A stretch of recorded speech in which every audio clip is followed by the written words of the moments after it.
अनहंतारो यदपादाम्बुजरेणव स्यानां तान् निजाचार्यान् प्रणमामि मुहुर्मुहुः यदनुग्रतो जन्तो सर्वदुःखातिगो भवेत् तमहं सर्वदा वन्दे श्रीमद्वल्लभनन्दनम् अज्ञानातिमिरान्धस्य ज्ञानाञ्जनशलाकया चक्षुरुन्मीलितं येन तस्मै श्रीगुरुवे नमः नमामि हृदये शेषे लीलाक्षीराब्धिसायिनं लक्ष्मीसहस्रलीलाभिः सेव्यमानं कलानिधिं चतुर्भिश्च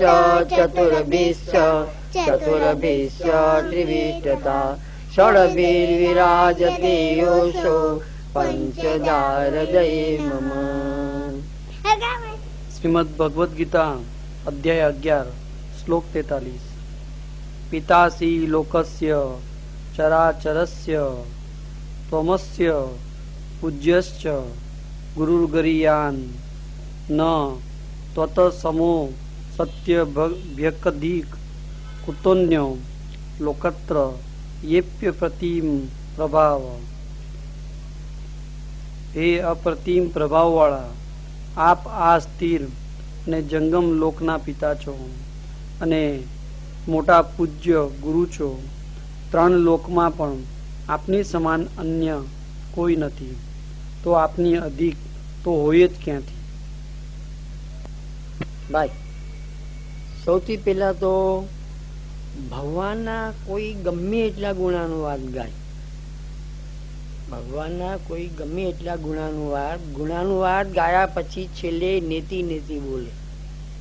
નેતિ નેતિનો મતલબ શું થાય છે? ન ઇતિ ન ઇતિ, મેં જે કહ્યું છે તે આ તત્વ નથી, મેં કીધું એનાથી પરમ તત્વ છે। એનો મતલબ શું કે આપનું ગુણ વર્ણન કરવાનું સામર્થ્ય મારામાં નથી। ગમે એટલા પુસ્તકો ભરે, 500,000 પાના આપના ગુણાનુવાદ પાછળ લખે, પરંતુ એટલું ભર્યા પછી એ છેલ્લે લખે નેતિ નેતિ, ન ઇતિ ન ઇતિ, મેં જે કહ્યું એ આ નથી, એનાથી પર તત્વ છે, એટલે નેતિ નેતિ શબ્દનો પ્રયોગ થાય છે। તો અર્જુન ભગવાનને કહે છે કે આપની ઉપમા આપી શકાય એમ નથી, આપ આ જગતના પિતા છો, આપ આ જગતના પૂજ્ય છો, આપ આ જગતના પૂજ્ય છો। જ્યારે પાંડવોએ યજ્ઞની શરૂઆત કરી તો નિર્ણય કરવા બેઠા કે હવે આપણે અહીંયા સૌથી પહેલું કોનું પૂજન કરશું? ત્યારે વિચાર કરતા કરતા ઋષિઓ મુનિઓ યુધિષ્ઠિર રાજા બધાનો એક મત થયો કે ભગવાન શ્રી કૃષ્ણના ચરણારવિંદનું પૂજન કરો, આપ પૂજ્ય છો, આ રીતે પૂજ્ય છો। એટલે ત્યાં આગળ સૌથી પહેલા આપના ચરણ પકડવામાં આવ્યા। એ શિશુપાળથી સહન ન થયું એટલે પછી એનાથી બને એટલી ગાળો ભગવાનને ભર સભામાં આપી અને ભગવાને 100 ગાળ સહન કરી અને 101 ગાળ જ્યારે બોલ્યો ત્યારે સુદર્શન ચક્રથી એનું માથું કાપી નાખ્યું। તો અર્જુન શું કે છે કે આપ પિતા છો, સાથે પૂજ્ય પણ આપ છો, પૂજા કરવાને યોગ્ય આપ એક જ છો, આપ પૂજ્ય છો, આપ ગુરુ છો। ભગવાનને ગુરુ કીધા। કૃષ્ણમ વંદે જગત ગુરુ। ગુરુ કઈ રીતે કીધા? તો કે આ સૃષ્ટિની રચના કરી બ્રહ્માજીએ। આ સૃષ્ટિની રચના કોણે કરી? તો કે બ્રહ્માજીએ કરીને બ્રહ્માજીના પરિકરે કરી। કેવળ બ્રહ્માજી પણ ન હોય, પરંતુ આ સૃષ્ટિનું સર્જન કેમ થાય એનું જ્ઞાન ભગવાન દ્વારા મળેલું છે, એની ક્રિયા શક્તિ પણ ભગવાન દ્વારા એમને મળેલી છે। એટલે જ્ઞાન શક્તિ અને ક્રિયા શક્તિ બંને ભગવાનથી મળેલી છે, એટલે ભગવાનને ગુરુ કીધા। ગુરુ કઈ રીતે? આ રીતે ભગવાન ગુરુ છે। કોઈ આપણને માર્ગદર્શન આપે ને કોઈ પણ આપણે એમના કહેવાથી વસ્તુ બનાવીએ તો જે માર્ગદર્શન આપે છે તે ગુરુ છે. તો ભગવાને ક્રિયાશક્તિ અને જ્ઞાન શક્તિ બંનેનું દાન બ્રહ્માજીને કરેલું છે. ત્યારે ભગવાને બ્રહ્માજી આ સુંદર સૃષ્ટિની રચના કરી એટલે કૃષ્ણ વંદે જગત ગુરુ કહેવાય છે. સ્વર્ગ, પૃથ્વી અને પાતાળમાં આપની સમાન જો કોઈ ન હોય તો આપનાથી મોટું તો ક્યાંથી હોઈ શકે? પૃથ્વી, પાતાળ અને સ્વર્ગ એટલે આખું આખું બ્રહ્માંડ આવી ગયું. જો આપની સમાન કોઈ નથી તો મોટાની તો પછી વાત જ નથી. તસ્માત પ્રણમ્ય પ્રણિધાય કાયમ પ્રસાદયે ત્વામહિમીશમીયમ પિતેવ પુત્રસ્ય સખેવ સખ્યુઃ પ્રિય પ્રિયાર્યાર્હસી દેવ સોઢુમ. તેથી પ્રણામ કરી કાયાથી દંડવટ કરી આપ સ્તુત્ય ઈશ્વરની હું પ્રસન્નતા યાચું છું. હે દેવ, જેમ પિતા પુત્રનો, મિત્ર મિત્રનો સહન કરે તેમ આ પ્રિય મારા પ્રિય માટે મારા અપરાધ સહન કરવા યોગ્ય છો. મર્યાદા માર્ગમાં નરસિંહ મહેતા અને મીરાબાઈ જેવા ઘણા ભક્તો થઈ ગયા જેમણે ભગવાન પાસે પોતાનું કાર્ય કરાવ્યું છે. ખાસ કરીને પુષ્ટિ ભક્ત જેના ઉપર શ્રી મહાપ્રભુજી અને શ્રી ગુસાઈજીની કૃપા હોય તેવા એ પોતે દુઃખ સહન કરી લે છે અને ભગવદ ઈચ્છા માનીને બેસી લે છે. ઠાકોરજીને વારે વારે વિનંતી કરીને પરિશ્રમ નથી આપતા. ખ્યાલ આવે? તો અહીંયા અર્જુન ભગવાનને વિનંતી કરે છે કે મેં આપને મારા સારથી બનાવવા જેવું જે કાર્ય કર્યું છે એ મેં યોગ્ય નથી કર્યું, તો કૃપા કરીને આપ મને ક્ષમા કરો. જેવી રીતે પ્રેમાળ પિતા પોતાના પુત્રને ક્ષમા કરે, જેમ એક મિત્ર મિત્રને ક્ષમા કરે, જેમ પતિ પ્રિય પતિ હોય પોતાની પ્રિય પત્નીને ક્ષમા કરે, એવી રીતે કૃપા કરીને આપ મને ક્ષમા કરો. મેં જે સારથી બનાવવાનું જે કાર્ય કર્યું છે એ વાસ્તવમાં હવે મને યોગ્ય નથી લાગતું, તો કૃપા કરીને આપ મને ક્ષમા કરો. આ મારી મોટામાં મોટી ભૂલ છે કે મેં આપને મારા સારથી બનાવ્યા. અને એ ભાઈ ક્ષમા સાષ્ટાંગ દંડવત પ્રણામ કરીને ક્ષમા માગે છે. એમને ક્ષમા નથી માંગતા, સાષ્ટાંગ દંડવત પ્રણામ કરે છે અને પછી ભગવાનની ક્ષમા માગે છે. અદ્રષ્ટપૂર્વ ઋષિતોસ્મી દ્રષ્ટા ભયેન ચ પ્રવ્યથિતમ મનો મે તદેવ મે દર્શય દેવ રૂપમ પ્રસિદ્ધ દેવેશ જગન્નિવાસ. પ્રથમ નહીં જોયેલું જોઈને હર્ષ પામું છું ને મારું મન ભયથી વ્યથિત થયેલું છે. હે દેવ, મને તે જ આપનું રૂપ દેખાડો. હે દેવેશ, હે જગન્નિવાસ, પ્રસન્ન થાઓ. એવી રીતે ક્ષમા માંગી હવે ગુણાતીત પ્રભુની પ્રાર્થના કરે છે. આપનું આ પૂર્વે નહીં જોયેલું રૂપ જોવાથી હર્ષ થાય છે, પરંતુ લોકોને ગ્રસન કરતા જોઈ મન ભયથી વ્યથિત થાય છે. વસ્તુત આપ ગુણાતીત છો, તેથી મને ભક્તને આપના તે જ ગુણાતીત ચતુર્ભુજ રૂપનું દર્શન કરાવો. કારણ કે આપનું ચતુર્ભુજ રૂપ શાંત હોવાથી અમને તો તે જ ઉત્તમ છે. અહીં વિશ્વરૂપ કરતા મર્યાદામય શુદ્ધ સત્વાત્મક ચતુર્ભુજ રૂપ ઉત્તમ કહેલું હોવાથી અક્ષર બ્રહ્મના ઉપાસકો કરતા શુદ્ધ સત્વમય ચતુર્ભુજ રૂપના ઉપાસકો ઉત્તમ છે.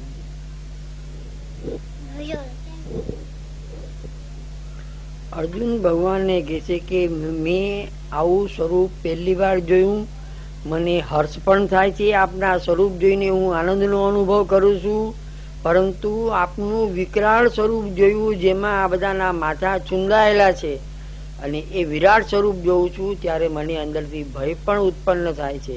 તો આપ કૃપા કરીને આપના ચતુર્ભુજ સ્વરૂપના મને દર્શન કરાવો. તો અહીંયા એમ કહેવામાં આવે છે કે અર્જુન જે છે એ પુષ્ટિ મર્યાદા ભક્ત છે. એથી અહીંયા અર્જુન ચતુર્ભુજ સ્વરૂપના દર્શનની વાત કરે છે કે મને આપના એ સ્વરૂપના દર્શન કૃપા કરીને કરાવો. અર્જુન મધ્યમ પુષ્ટિ મર્યાદા ભક્ત છે, તેથી મર્યાદા સ્વરૂપ ચતુર્ભુજના દર્શનની ઈચ્છા કરે છે. નિરાકાર નિર્વિશેષ અક્ષર કરતા ચતુર્ભુજ સ્વરૂપ ઉત્તમ, તેના કરતા બભુવો પ્રાકૃત શિશુ એ ભાગવતમાં કહેલું દ્વિભુજ સ્વરૂપ ઉત્તમ છે. નિજ ભક્તને પુષ્ટિ પુરુષોત્તમનું દ્વિભુજ સ્વરૂપ જ પ્રિય છે, કારણ કે અંશ સ્વરૂપ કાંઈ મૂળ અંશી પુરુષોત્તમના દર્શન કરાવી શકતું નથી. શ્રી કૃષ્ણ આદિ રૂપ મૂળ રૂપ છે અને તે અવતારી સ્વરૂપમાંથી અન્ય અવતાર પ્રગટ થાય છે.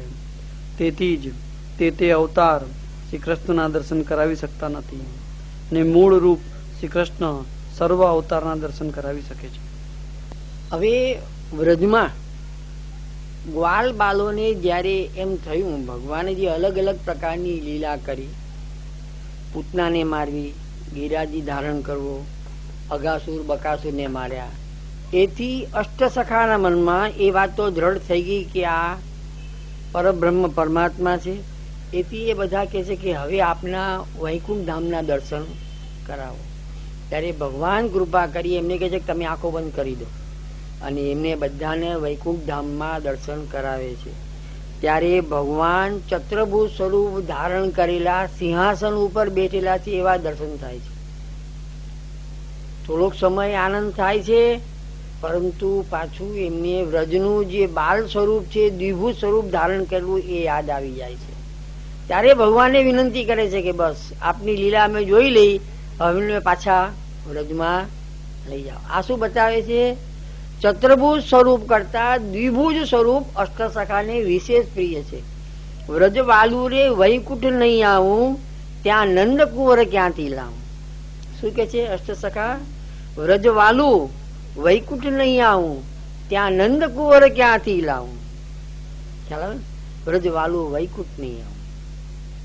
અહીંયા અષ્ટસખાનું સુખ છે, ત્યાં અષ્ટસખાનું સુખ નથી. ત્યાં બ્રહ્મભાવ છે અને બે હાથ જોડીને નમન કરીને ઝૂકીને ઉભા રહેવાનું છે. ત્યાં આગળ જે અષ્ટસખાનું સુખ છે, આજ દધી મીઠો મદન ગોપાલ, જીન નહીં પાયો સુનો રે ભૈયા મેરી હથેરી ચાટ. ઠાકોરજી કે છે જેને દહીં ન મળ્યો મારા હાથમાં ચોટેલું છે, લો ખાઈ લો. શાક આરોગતા આરોગતા એકના ખોળામાં પડે છે, હસે છે, એકબીજાને ખવડાવે છે. આ આનંદ છે. એ આનંદ વૈકુંઠમાં એમને ન દેખાયો. ત્યાં તો રિસ્પેક્ટ સાથે બ્રહ્મભાવ સાથે ઉભા રહેવાનું થયું. એટલે કીધું કે બસ હવે અમને પાછા વ્રજમાં લઈ જાઓ. ત્યાં મજા છે, અહીંયા મજા નથી. બ્રહ્મભાવ હવે નથી હોતો, નીચે લઈ જાઓ પાછા. કિરીટીનમ ગદિનમ ચક્રહસ્તમિચ્છામિ ત્વામ દ્રષ્ટુમહં તથૈવ તેનેવ રૂપેણ ચતુર્ભુજેન સહસ્ત્રબાહો ભવ વિશ્વમૂર્તે. તેવા જ મુકુટવાળા, ગદાવાળા તથા હસ્તમાં ચક્રવાળા આપના દર્શન કરવા હું ઈચ્છું છું. હે સહસ્ત્રબાહુ વાળા, હે વિશ્વમૂર્તે, તે જ ચતુર્ભુજ રૂપવાળા થાવો. તે રૂપનું વર્ણન કરે છે. તેવા જ એટલે પૂર્વે મને જેવા દર્શન થતા હતા તેવા જ મુકુટધારી, ગદાધારી, ચક્રધારી રૂપના આપના દર્શન કરવાની મારી ઈચ્છા છે. તેથી આપ તેવું જ ચતુર્ભુજ રૂપ ધારણ કરો. આ શ્લોકથી અર્જુને ભગવાનના નિરંતર સદગુણોથી અલંકૃત ચતુર્ભુજ રૂપથી દર્શન થતા હતા એમ જણાય છે. એનો મતલબ એવો થયો કે આ વિરાટ સ્વરૂપના દર્શન ભગવાને જે અર્જુનને કરાવ્યા, એના પેલા ભગવાને અર્જુનનો જે પ્રકારે વ્યવહાર હતો તો ભગવાન એની પાસે ચતુર્ભુજ સ્વરૂપે સહજ પ્રગટ થઈ જતા. જે બધા ન જોઈ શકે, પરંતુ અર્જુન ઉપર ભગવત કૃપા હતી કે આ વિરાટ સ્વરૂપના દર્શન કર્યા. એના પેલા પણ ભગવાન ચતુર્ભુજ સ્વરૂપે એમને સહજ દર્શન આપતા. તેથી વિનંતી કરે છે કે આપ આપના અસલ રૂપમાં આવી જાઓ. અસલ રૂપમાં એટલે ચતુર્ભુજ સ્વરૂપ, શંખ ચક્ર ગદા પદ્મ ધારણ કરેલા એવા આપ આપના અસલ રૂપમાં આવી જાઓ. શ્રીમદ ભાગવતમાં આપણે આવી ગયું કે બદ્રિકાશ્રમમાં નરનારાયણે ઉભય તપ કરેલું છે. નારાયણ કહેતા ભગવાન અને નર કહેતા અર્જુન. તો બદ્રિકાશ્રમમાં બંને સાથે તપ કર્યું છે. નર નારાયણ મુંબઈમાં આપણે કાલબા દેવી ઉપર નર નારાયણ નું મંદિર છે. નર એટલે અર્જુન, નારાયણ એટલે ભગવાન. તો ભગવાન અર્જુનને સહજ રીતે, સહજ સ્વભાવથી મિત્ર છે અને ભાઈ છે અને ભક્ત છે, બધું જ છે.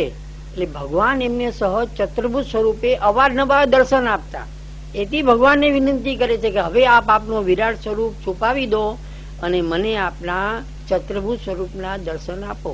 ભગવદ ગીતા એમ કે છે કે અક્ષર બ્રહ્મ કરતા ચતુર્ભુજ સ્વરૂપ વિશેષ ફલદાયક છે.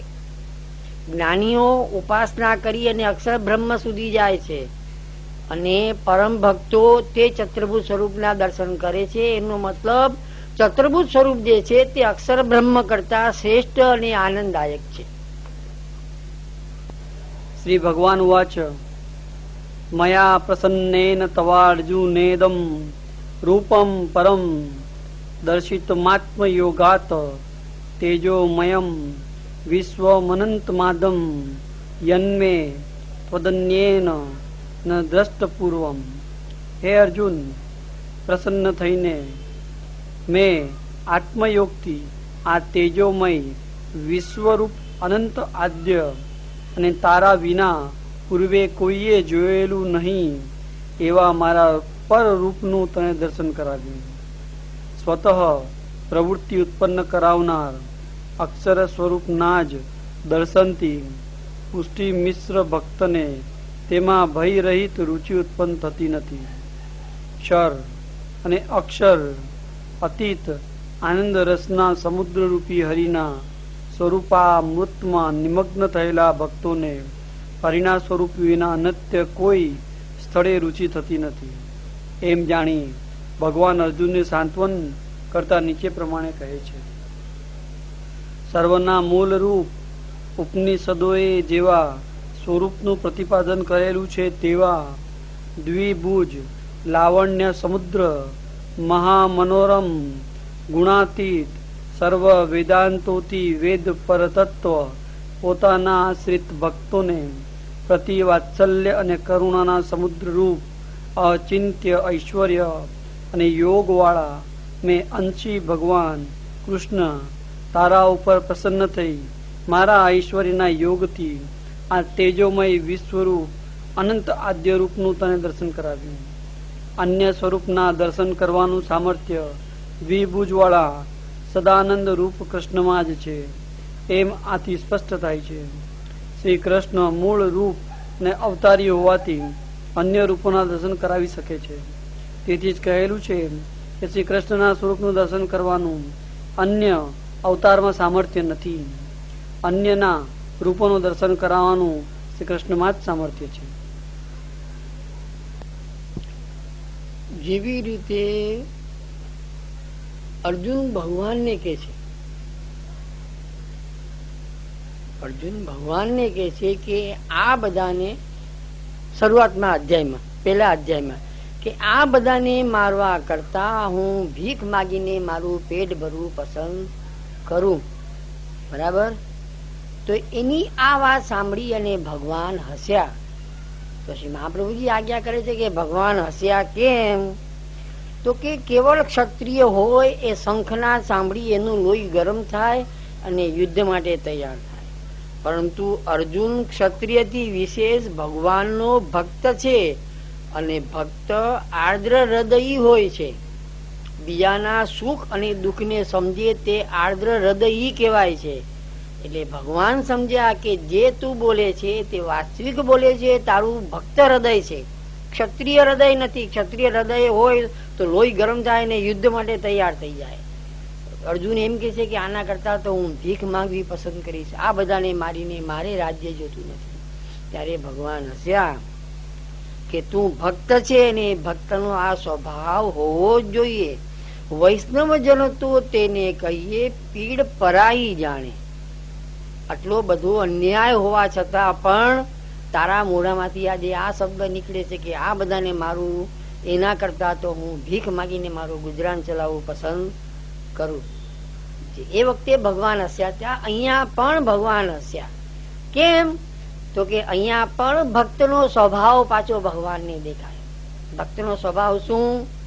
કે લાવણ્યમય, રસાત્મક આનંદાત્મક જે ભગવાનનું સ્વરૂપ છે તે ચતુર્ભુજ સ્વરૂપમાં છે, આનંદ આપવા વાળું, રસાત્મક, લાવણ્યમય, જે શ્રી મહાપ્રભુજી આજ્ઞા કરે, અધરમ મધુરમ, અસિતમ મધુરમ, ચલિતમ મધુરમ, ભ્રમિતમ મધુરમ, મધુરાધિપતે રખિલમ, એ મધુર સ્વરૂપ ભક્તને આનંદ આપે છે.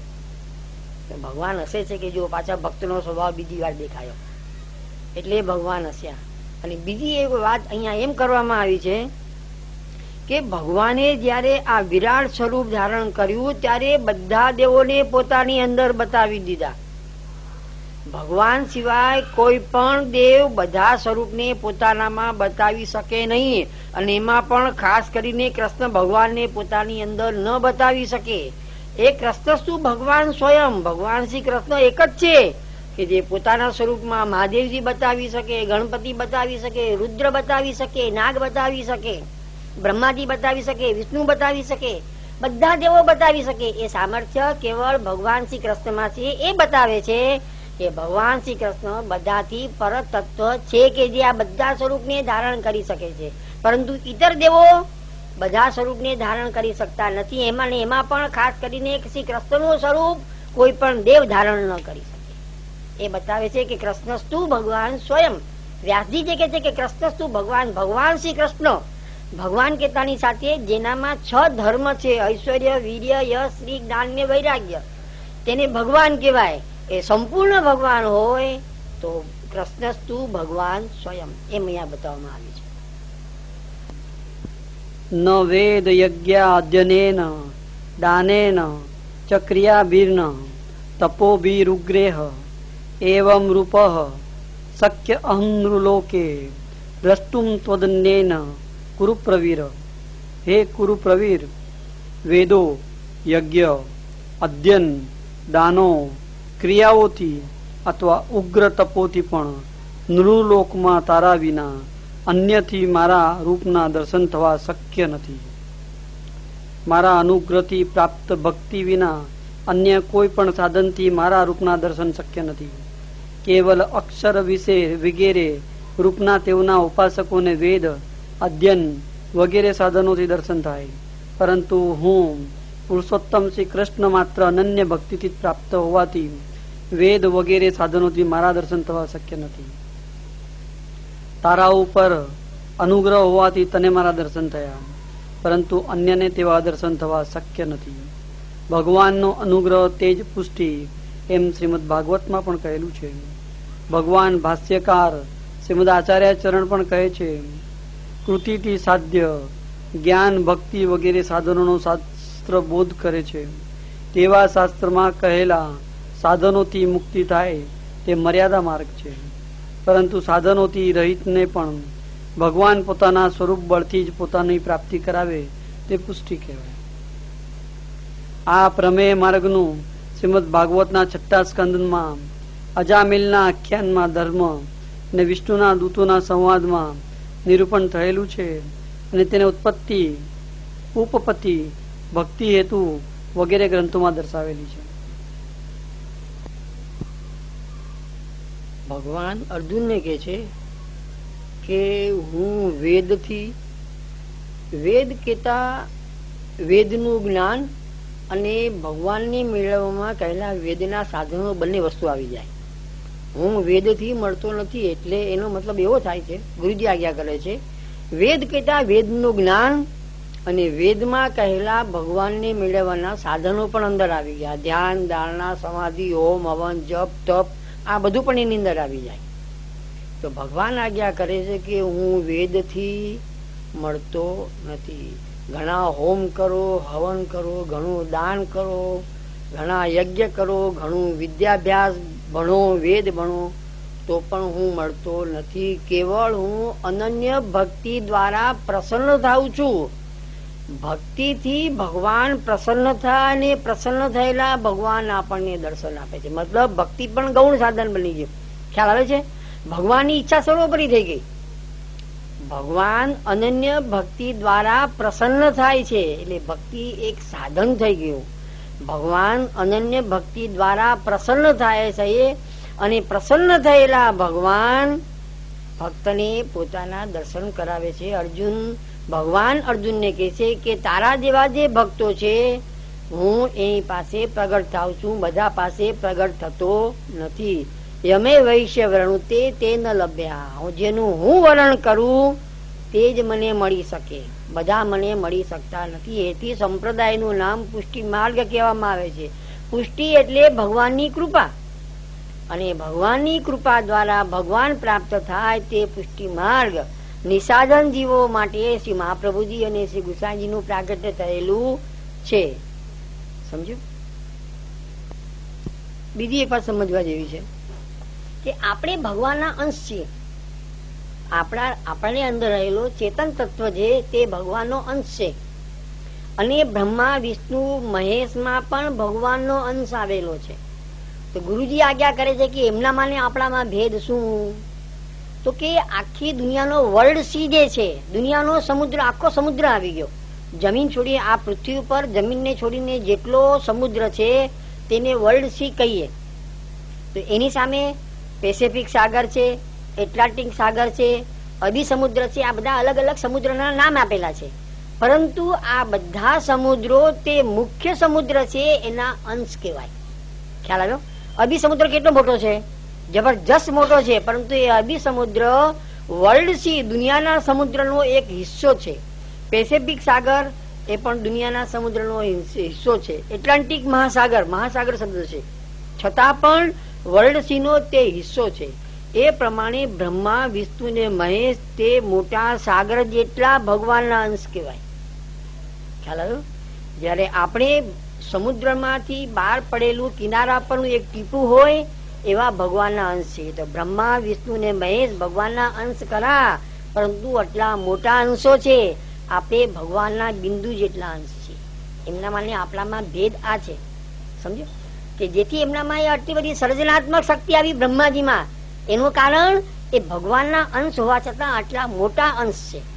એથી એમનામાં આ પ્રકારનું સર્જન પોષણ ને સવારની શક્તિ આવેલી છે. તો ગુરુજી આજ્ઞા કરે છે કે બ્રહ્મા વિષ્ણુ ને મહેશ ને ગુણાવતાર કહેવામાં આવે છે. અંશાવતાર શબ્દ નથી, ગુણાવતાર છે. ગુણાવતાર એટલે શ્રી નારાયણ ભગવાનમાં જે સાત્વિક ગુણ છે એ સાત્વિક ગુણ આપે બહાર પ્રગટ કર્યો, એમાં આપનું સ્વરૂપ પધરાવ્યું તે વિષ્ણુ ભગવાન. આપણામાં જે રાજસ ગુણ છે એ રાજસ ગુણ બહાર પ્રગટ કર્યો, એમાં નારાયણ ભગવાને આપનું સ્વરૂપ પધરાવ્યું તે બ્રહ્માજી. અને આપનું તામસ ગુણ જે હતો તે બહાર પ્રગટ કરી એમાં આપનું સ્વરૂપ પધરાવ્યું તે મહાદેવજી. એટલે બ્રહ્મા વિષ્ણુ ને મહેશ ને અંશાવતાર ન કહેતા ગુણાવતાર કહેવામાં આવે છે, એમ ગુરુજી આજ્ઞા કરે છે. ખ્યાલ આવે?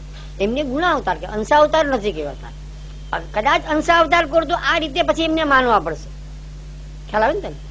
જ્ઞાન દ્વારા અક્ષર બ્રહ્મની પ્રાપ્તિ થાય છે, મુક્તિ મળે છે, ભક્તિ નથી મળતી. ભક્તિ ભગવાનની કૃપાથી મળે, અને અનન્ય ભક્તિ કર્યા પછી ભગવાન પ્રસન્ન થઈ એને દર્શન આપે છે. એટલા માટે આ પુષ્ટિ માર્ગ છે, નિસાધન માર્ગ છે. એથી દયારામભાઈ નું પદ છે. દયારામભાઈ કે છે ભક્તિ પોષણમાં જાતિ જુઓ આહિરની, તેમાં અબળા અધમ અવતાર, એ વેદાદી નહોતો ભણી, નહોતો ઉત્તમ કર્મ અવતાર, અધિકાર વીણ એક પ્રેમ પ્રતાપ, કર્યા આધીન શ્રી કૃષ્ણજી આપ, તે ગોપી પદ રજ વંદે ઈશ, પ્રેમ લક્ષણા તે સૌને શીશ, સેવો શ્રી કૃષ્ણ ગોપાળ.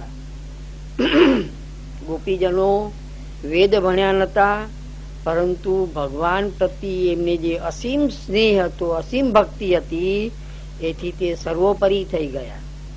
બધા કરતા શ્રેષ્ઠ કહેવાના. કેમ? તો કે એમનામાં પ્રેમ લક્ષણા ભક્તિ આવી ગઈ હતી. એક બીજું દયારામભાઈ નું પદ છે, દયારામભાઈ ના વિચારો છે, બહુ સુંદર છે. પ્રેમનું સ્વરૂપ કેવું હોવું જોઈએ દયારામભાઈ એ બતાવે છે.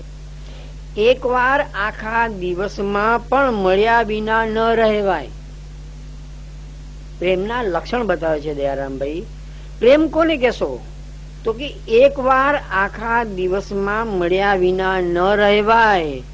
જો ન મળે તો વિકળ થાય, આસક્તિ તે કહેવાય. આસક્તિ કોને કેશો? તો કે દિવસમાં એક વાર મળ્યા વગર ચાલે નહીં, અને ન મળે તો બંનેમાં આકુળ વ્યાકુળતા આવે. તમે એને સમજો કે આ આસક્તિ છે. પ્રેમના અલગ અલગ સ્ટેજ છે. પ્રેમ, આસક્તિ અને વ્યસન, આ પ્રેમના અલગ અલગ સ્ટેજ છે.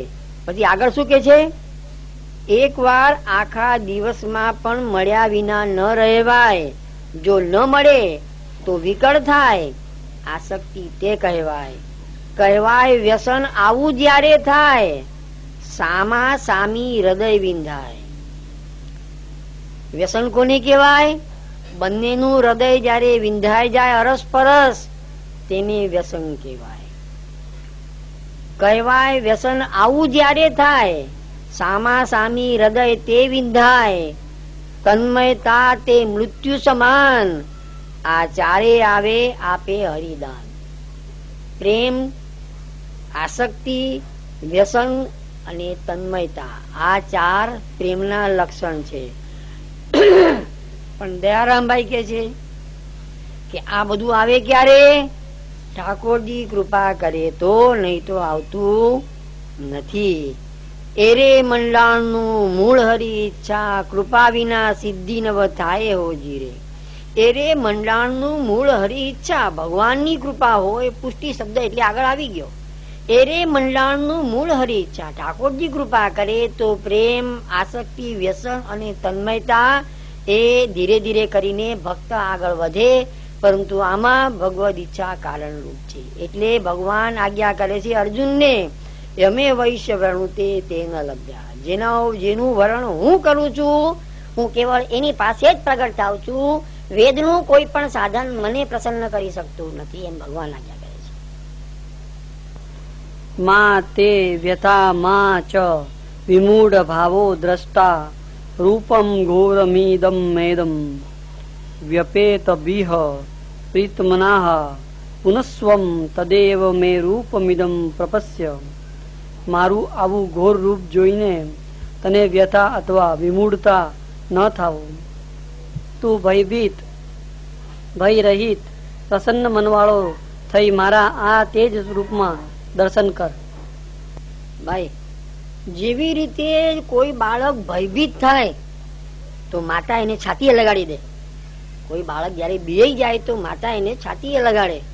માતા જેટલું વાત્સલ્ય અને પ્રેમ આ જગતમાં કોઈને નથી. માતા સર્વોપરી છે. એટલો સ્નેહ ભગવાનને અર્જુન પ્રત્યે છે. એટલે ભગવાન અર્જુનને કે છે તું ભયભીત ન થા અને વિમૂઢ ન થા.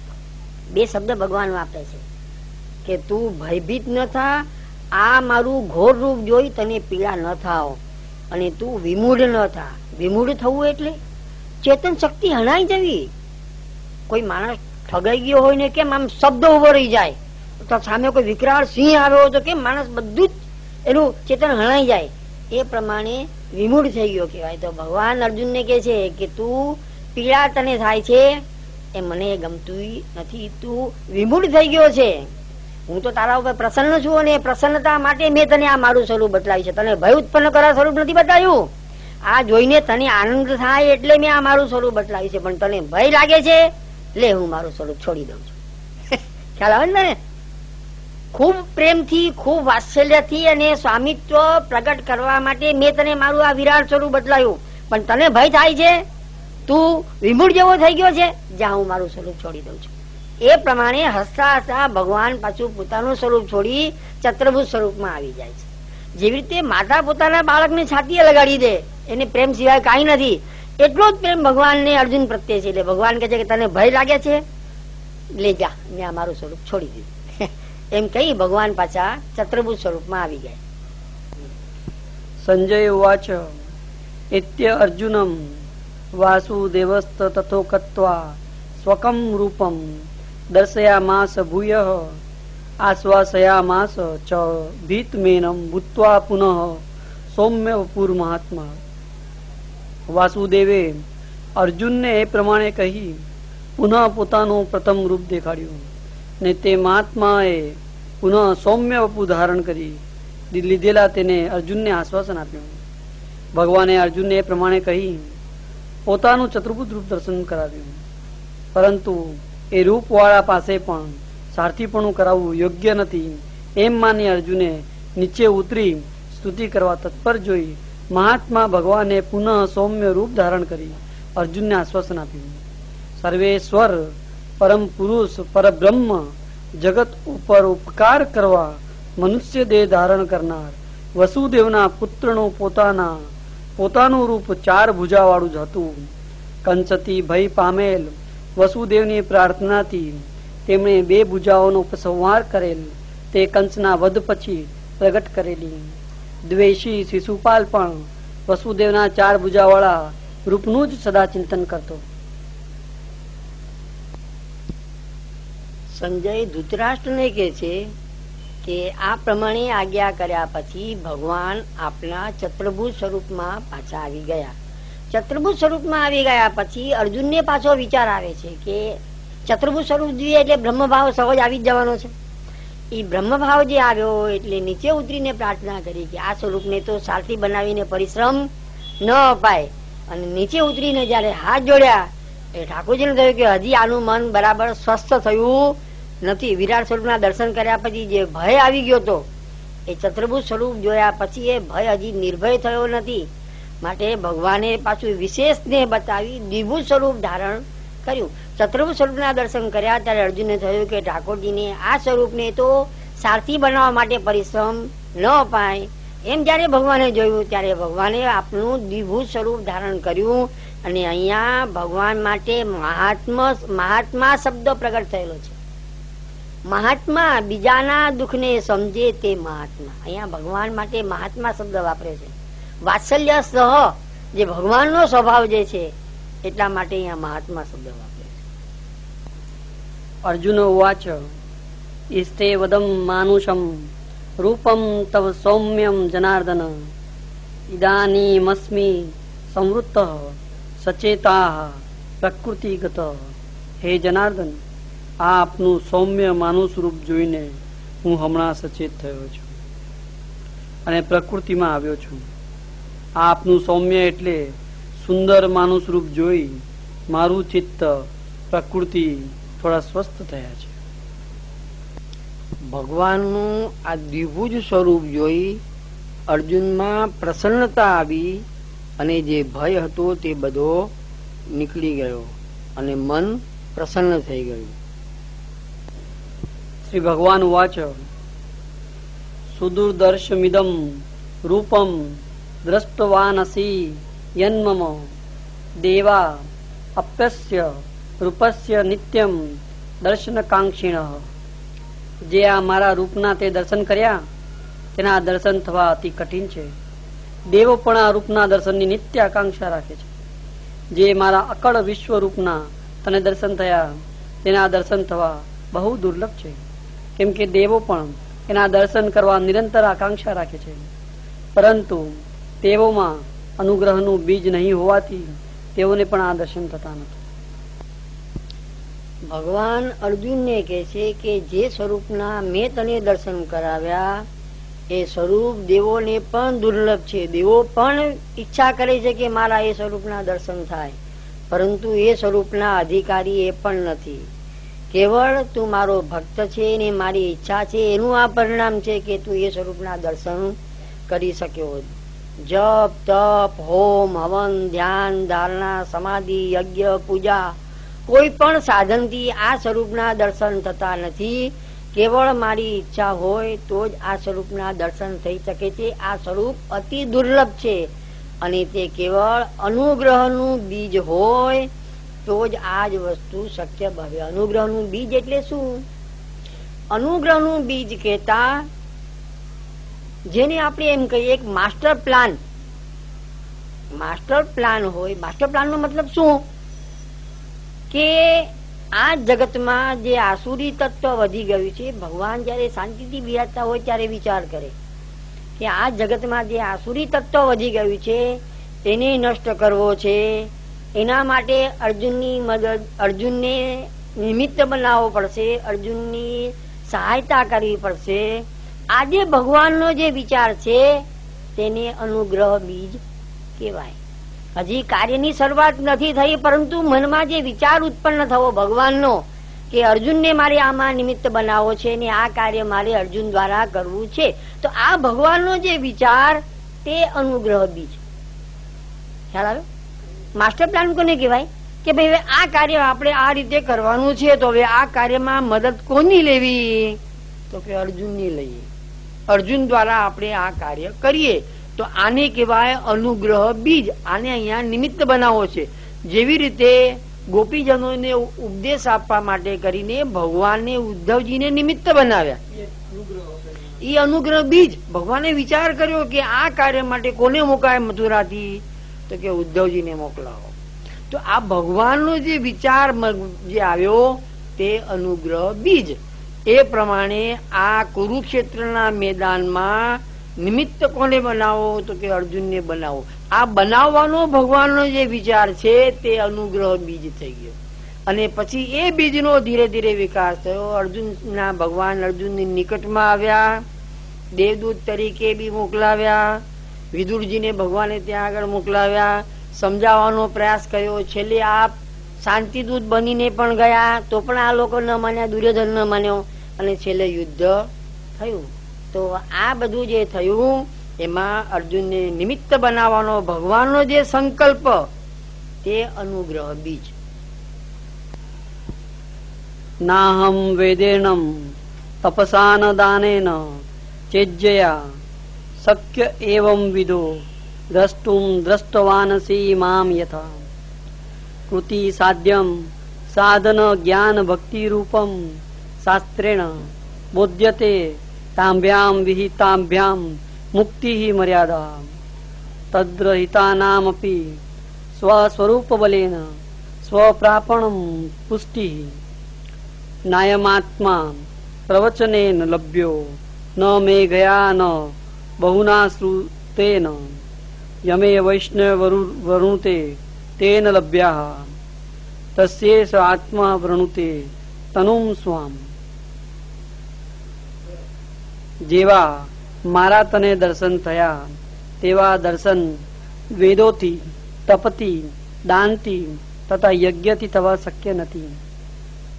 જેનું તે વરણ કરે છે તેનાથી જ તે પ્રાપ્ત થાય છે. વગેરે વાક્યોથી ભગવાન માત્ર અનુગ્રહથી જ લભ્ય હોવાથી અનુગ્રહ વિના વેદો, તપ, યજ્ઞ વગેરે સાધનોથી ભગવાનની પ્રાપ્તિ થતી નથી. તેથી મારા વરણથી તને મારા દર્શન થયા તેવા વેદાદિ સાધનોથી પણ કોઈને થાય એમ નથી. એક વાર સમજી લે. ભાગવતમાં આવી ગયું આપણે કે કર્મને જળ કીધેલો છે. કર્મ જળ છે, ફળ આપવા વાળા દેવ છે. ભાઈ સમજવા જેવો પણ છે. કર્મને જળ કીધેલો છે અને ફળ દેવો આપે છે. તો આ જે બધા સાધનો બતાવ્યા, વેદ અધ્યયન, ધ્યાન, ધારણા, સમાધિ, યજ્ઞ, પૂજા, હોમ, હવન ગમે તે કરો, આ બધા કર્મ છે. ખ્યાલ આવે કે નહીં? કર્મ ખરા કે નહીં? આ બધા તમે કઈ પણ કરો તે કર્મ છે. અને ભગવાન હવે કર્મને જો ભાગવતમાં જળ કીધો હોય તો એ ફળ કઈ રીતે આપી શકે? ખ્યાલ આવે કે નહીં?